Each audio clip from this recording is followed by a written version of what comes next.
Jam thellësisht I prekur nga gjithë vëmendja, përkujdesja dhe dashuria juaj që kam ndjerë për babain tim në këto ditë të vështira për familjen tonë.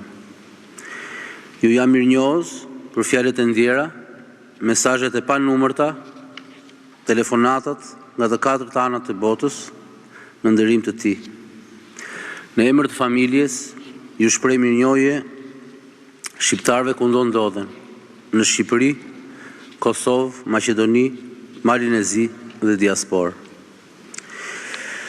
Familjen time ka lidhur thellësisht fati me popullin shqiptar, dhe ne kemi ndjerë mbështetjen e njerëzve që e kanë dashur Fatosin dhe familjen tonë shpesh dhe të qartë. Por sot është një ditë ndryshe.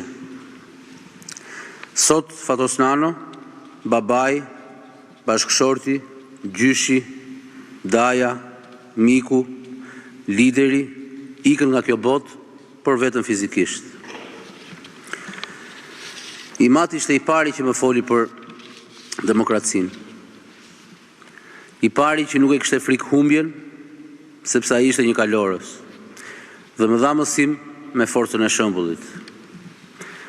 Ai më mësoi shumë çka, garën e vërtet, udhëheqjen si përgjegjësi, ringritjen.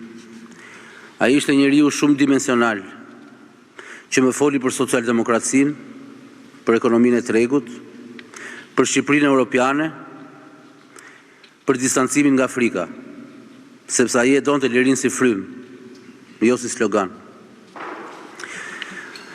Ai besoi gjithmonë se politika shkonte përtej luftës personale. Ai ngrinte ura, nuk ndërtonte mure.